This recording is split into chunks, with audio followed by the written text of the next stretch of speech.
It is an honor and a pleasure to introduce the College of Southern Maryland's 58th Annual Spring Commencement Speaker, CSM President Dr. Bradley Gottfried. Dr. Gottfried attended Montgomery County Community College of Pennsylvania. Subsequently, he furthered his education by earning bachelor and master's degrees in biology. In 1976, he received his PhD in zoology from Miami University of Ohio. He served as a faculty member and chief academic officer before becoming president of Sussex County Community College in New Jersey in 2000. Dr. Gottfried is also a historian and author of 11 books about the Civil War.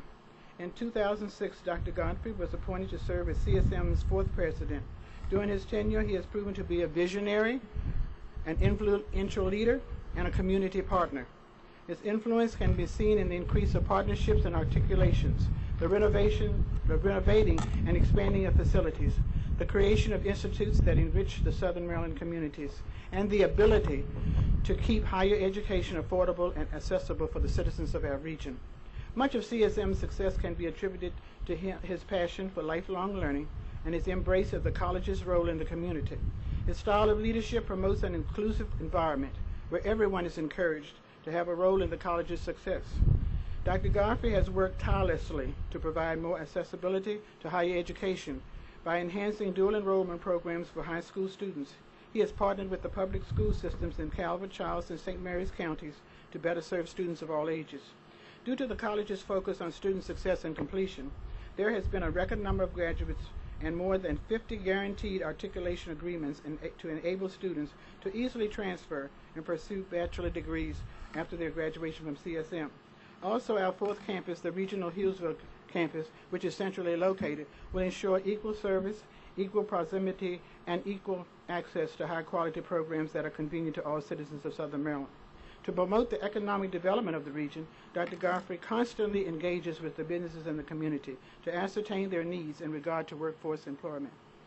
As a result of engagements with businesses, CSM has launched new programs in cyber security, robotics, nuclear engineering technology, medical laboratory technology, digital media production, and the trades. In addition to our Hughesville campus, CSM has experienced growth with new facilities on all of the campuses, including a wellness and aquatic center at the Leonardtown campus, the flagship building at the Prince Frederick campus, and renovations at the La Plata campus with expansions to the business building and the community education building. President Garfield's initiatives that have benefited the Southern Maryland communities are as follows: the Nonprofit Institute, the Diversity Institute of Charles County, and the Entrepreneur and Innovative Institute. These institutes are designed to help the college build stronger relationships with local businesses and organizations. Dr. Gottfried and his wife Linda have donated countless hours in helping numerous nonprofits to strategic planning, board governance, marketing, advocacy, and fundraising efforts. In 2006, when Dr. Gottfried arrived, the college was embarking on its first major gifts campaign. The goal was $5 million, but $7.7 million was realized. As he prepares to retire, the college is focused on its $10 million impact campaign. He and his wife Linda have made a leadership gift of $110,000 in cash and a deferred gift to the CSM Foundation that reflects their passion for education. Of their gift, $10,000 goes to their annual scholarship, and the remainder to the Bradley and Linda Endowment Fund as part of their living trust of the CSM Foundation. He has left a remarkable legacy of building for the future at CSM. In closing, I'd like to share a quote from President Garfield, and here it goes. As president of this college for 10 years, I'm out in the community regularly. I know the students.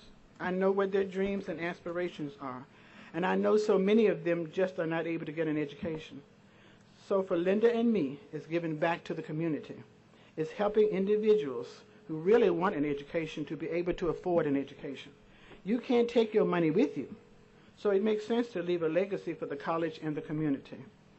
And as I say this last part, this is not on my script. Would the trustees stand, please? Thank you. So in recognition of his outstanding leadership legacy here at CSM and his pending retirement next month, we asked Dr. Bradley Garfield to address not only tonight's graduates, but the entire community.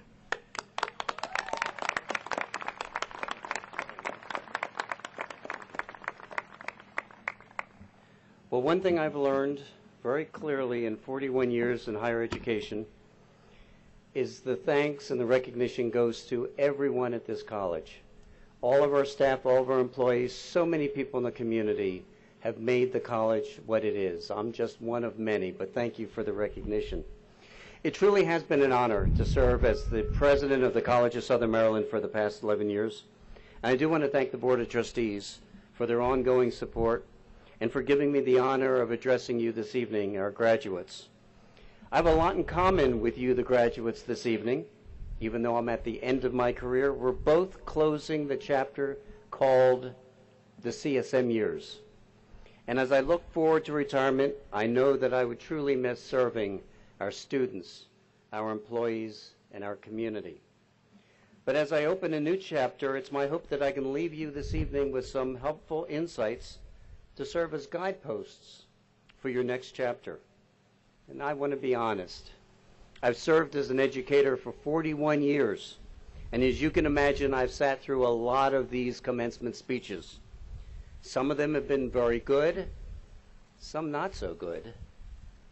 And the reality, I can't remember many of them. And probably what I tell you tonight, I hope you remember some of it. What I don't want to tell you, and what many commencement speakers will try to do, is how to lead your life and how to be successful. You don't need me to help you choose your own path. You need to choose your own path. You need to define your own success. What I want to do this evening is to share some ideas that help serve me through my entire life. And as I get older, 3 related themes become increasingly clear to me.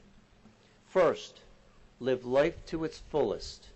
Second, have the courage to be you. Live up to your potential. And third, live a life without regret. We're given one life, just one. And perhaps because of the adversity that I sustained when I was young, but from my youngest years, I had this image in the back of my mind. It was me, at the end of my life, sitting in a rocking chair, contemplating the life that I had lived. And I asked myself, would it be a life worth living? Would it be a life filled with fulfillment? Or would it be a life filled with regret? And this vision of being toward the end of my life in a rocking chair has haunted me throughout my life, and I believe has helped me in large measure to achieve some of the successes that have been articulated. I recently read a study of dying patients, and there's nothing more profound than to talk to dying patients, to really learn about life. Because the end was near, they had a remarkable clarity of their lives, their biggest regrets, and what they would have done differently. The top 5 most common regrets were interesting, but not surprising. None of these will be surprising to you. As I mention them, and not just our graduates, but everyone here, I'd like you to think about your own life and how these top 5 regrets apply to you. The number 1 regret of these dying patients: I wish I had the courage to live a life true to myself, not the life that others expected of me. Too many people in this study were about to die knowing that many of their dreams had never been fulfilled. For some, it was about relationships, the ones they never pursued or the ones they stayed in that made them miserable. For others, it was about making safe career choices, doing what brought them a good living, but not the personal satisfaction and fulfillment that they craved. The study found that most people had not even honored half of their dreams before they died. And they would die knowing it was due to the choices they made, or worse, the choices they hadn't made. Still, others realized too late that good health brings a freedom they no longer had. They took it for granted. We all take good health for granted, thinking it would always be there. It will not be.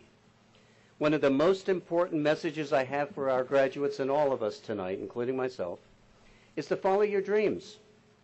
Don't let anything or anybody get in your way. Sadly, Every male patient talked about the second regret. I wish I hadn't worked so hard.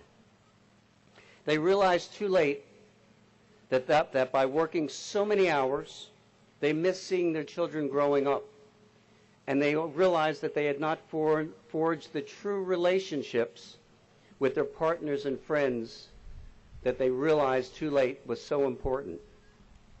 The remedy to all this regret is do what you love and the money will follow. It always does. In other words, keep your priorities in order. Love first, money second. A good example of this is a young author and playwright. His father wanted him to be pursuing a safe career. He wanted him to be an attorney. It's a great career, but the son didn't want that. The young man stood firm and fought for his own dream. And thank goodness he kept his personal priorities in order, or the world would never have experienced the play Hamilton. Be like Lin-Manuel Miranda. What's your big dream? It's up to you to fight for it and share it with the world. Regret number 3. I wish I had expressed my feelings more honestly. How many times have you told your family members how much you love them? What they mean to you? Or conversely, how many times have you suppressed unhappiness or disappointed feelings so you could keep peace with others? By keeping these feelings suppressed, you don't leave room for an honest, open, and deep relationship with family and friends. Many of us don't want to rock the boat, and this can lead to a mediocre existence, and for some of us, never achieving who we really are. We may witness an injustice and just let it go because it might create a scene. Well, maybe it's time to express ourselves and our true feelings and rock that boat even a little bit. Harboring resentments, or regrets at best can lead to bitterness and unhappiness, at worst to physical illness. One of my personal regrets in this area is that I never told my father how much I loved him. He died when I was in my early 30s. I always thought he would be around. And I always regretted never telling him. So tell your parents, tell your children, tell your family, tell your friends what they mean to you, because you can never say it enough, truly. Regret number 4, I wish I had stayed in touch with my friends. How many of us have formed strong friendships and relationships, and then we moved, we changed jobs, we had a quarrel, we lost touch with someone who really mattered to us. And sometimes we get so caught up in our own lives that we let these friendships just slip away. In my own experience, I had a faculty mentor when I was in college, and he believed more in me than I believed in myself. And because of his encouragement, I went on and got a master's degree and a doctorate degree, and I could never have done it without him. I went on and had a good teaching career, went into administration, and 20 years later I said, I never thanked him. But boy, he was way back then, he was very old, and I assumed he was dead. But when I reached out, he was still alive miraculously. And I sent him a very long letter, just pouring out how I felt about him, what he had done for me and done for so many people. He died a few months later, and I can stand here tonight with gratitude knowing that I thanked him. It wasn't just for him, it was also for me. I needed to tell him that, and I did. Many of those who were about to die recalled meaningful friendships in their lives and wish they had kept in touch. Reach out before it's too late. Contact someone who means something to you. Regret number 5, I wish I had let myself be happier. Until they were about to die, many didn't realize that happiness is a choice. Some stayed stuck in old patterns and habits. They regretted choosing the comfort of familiarity rather than taking risks. Fear of change can have us pretending to others, and worse, to ourselves, that we're content. Learn to use your dreams to fuel your path forward. To truly live a satisfying life, you must take risks and you must dare greatly. Like the Good Witch in The Wizard of Oz told Dorothy, quote, "You've always had the power, my dear. You just had to learn how to use it." End of quote. When I think about my life, it's always been about taking risks, having the courage to take jobs or ask for help or pursue dreams that others thought was impossible. An inability to take risks, to do something different, to stretch yourself, is often because of the enemy of all lives, doubt.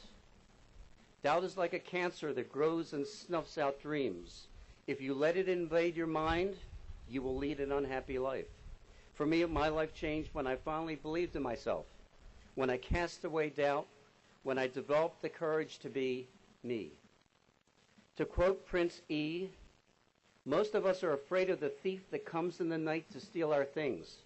But there's a thief in your mind who's after your dreams. His name is doubt. If you see him, call the cops and keep him away from the kids because he's wanted for murder. He's killed more dreams than failure ever did. He wears many disguises, and like a virus, he'll leave you blinded, divided, and turn you into a kinda. End of quote. I want all of you to think about something that you really have wanted to do, but you didn't because of doubt.